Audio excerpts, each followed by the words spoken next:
retour à la Gaming Reims, c'est un plaisir de vous retrouver et j'ai la chance, l'honneur d'être accompagné par Monsieur David Lafarge. David, comment vas-tu? Ça va et toi?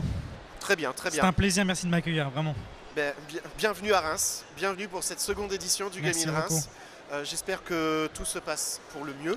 Tout se passe parfaitement bien, un super accueil de Reims, la Gaming Reims très bien organisée, donc ça fait super plaisir. Et c'est très sincère ce que je dis, c'est très sincère, vraiment.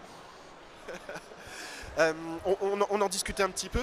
La décision de venir, c'est d'autres personnes de YouTube qui t'ont parlé de la Gaming Reims. Oui, alors il y a mes amis Sifano et Nugiteuf qui m'ont dit ouais, David, Askip, t'es inscrit à la Gaming Reims et tout. Franchement, viens, parce que parfois j'annule, tu vois.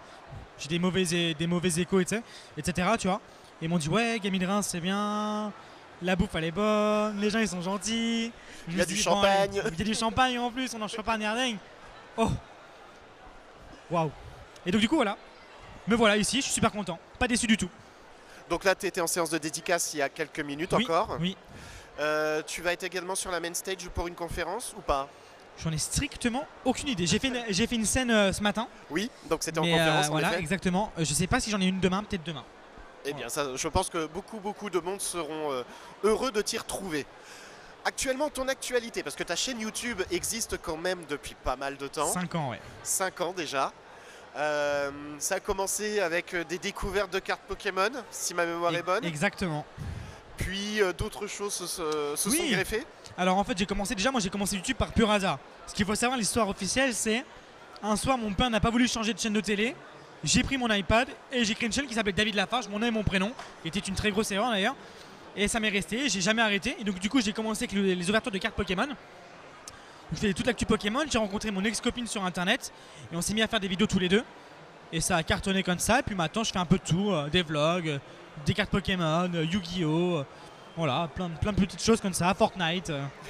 Alors justement, comme je sais que tu aimes beaucoup Pokémon, je me suis permis de t'apporter un booster Pokémon Soleil et Lune, Ombre Ardente. Ouais, c'est lourd. Et je te propose de nous faire une ouverture en direct pour le Gaming Reims. Ouais, si tu veux. Tiens, avec cadeau, grand plaisir. Je te tiens le micro pendant tes réactions. Ok. Bon, du coup, ouverture d'un booster Pokémon. Je connais bien cette série, j'en ai ouvert pas mal. Alors, code online, cadeau à celui-là qui va regarder, parce qu'il y a un zoom dessus. Gros pas. Nos amis de la technique vont faire le nécessaire. Ouais, les gars. Allez les enfants. Plaisir. Alors du coup on fait le 1, 2, 3, 4, 1, 2. Donc ça c'est manipulation pour mettre les cartes rares à la fin. Et donc du coup là j'ai mes cartes, tu vois. Et la plus rare est à la fin tout simplement. Donc du coup qu'est-ce qu'on a? On a un Spododo. C'est compliqué de filmer en même temps mais bon, sinon je vois pas les cartes. Spododo, Chenipan, Maril, Rhinocorn, Bacabou, ok. Énergie, Dresseur, Rubombelle, d'accord, très bien. Solarock. Du coup on a la reverse. Donc la reverse qui est un Sepiatop en reverse. Et donc après si on a une carte rare c'est très intéressant, on va voir ça tout de suite. Oh, on a quelque chose. On a une carte ultra rare les gars. On a vraiment beaucoup de chance. On a un Marshado GX. Donc c'est une carte ultra rare. Voilà, ça fait plaisir. On a une chance sur 6 boosters de l'avoir. Alors, on va faire le zoom. Mes amis, allez, les amis de la technique, je remercie encore le groupe Saint-Jean-Baptiste de la Salle pour la technique qui font un boulot formidable. Et là, David Lafarge est tout heureux. Bien sûr. On a une carte ultra rare, les gars, on a beaucoup de chance en un booster. En un booster, et c'est pas truqué, hein, vraiment no fake. Hein. Ce n'est pas truqué. Alors, est-ce que cette carte, il serait possible, en plus du paquet, de la signer, s'il te plaît? Bien sûr, avec grand plaisir. J'apporte ce qu'il faut, on va faire ça en direct. Je te redonne ton micro. Ouais. Merci encore, hein, David. Mais non, mais c'est un plaisir. C'est un plaisir. Alors, voilà le stylo. Voilà. Donc c'est vraiment une carte excessivement rare.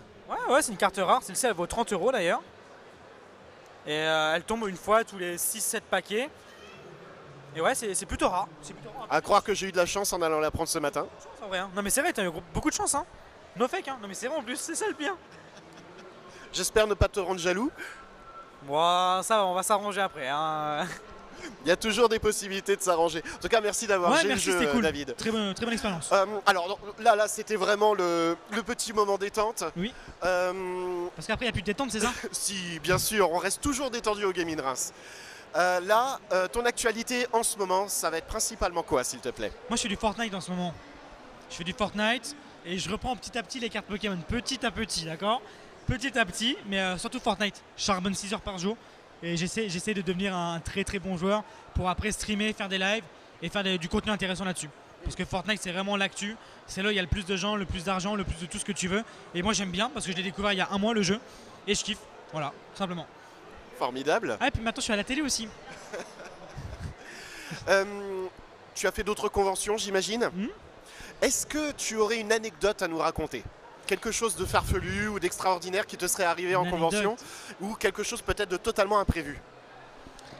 Ouais, j'ai un truc. C'est un peu malaisant, mais ouais. C'était en Suisse, un Polymanga, une convention en Suisse. Et à l'époque, il y avait 3 ou 4 heures de queue à chaque fois pour moi et Mijirachi. Et donc, du coup, tu pouvais pas sortir de la queue même pour aller aux toilettes, tu vois. Et donc, du coup, il y avait une fille qui avait genre 14-15 ans qui avait un cosplay de Salamèche. Et elle s'est fait caca dessus pour pas sortir de la file. On a dû évacuer la file d'attente parce que ça sentait trop mauvais. Et même elle se sentait très mauvais. Tu vois, on a fait quand même une dédicace, etc. Et on a dû sortir, faire une pause de 10 minutes, aérer, etc. Voilà. C'est une grosse anecdote que j'ai gardée depuis pas mal de temps. Voilà. C'est vrai qu'il se passe des choses en convention. On dit pas tout, mais il se passe quand même pas mal de choses. Et là, actuellement, sur cette convention, comment tu te sens? Est-ce que tout se passe correctement pour toi? Sur cette convention, tout va bien. Franchement, tout va bien. Eh ben, c'est formidable. Aucun problème. Aucun problème. Donc le public va te retrouver d'ici quelques minutes, j'imagine. Oui. Hein? Ça a été un véritable plaisir que de t'avoir à mes côtés, David. C'est un plaisir. Merci beaucoup. C'est un grand plaisir. Mes amis, je vous dis à très bientôt pour une nouvelle interview.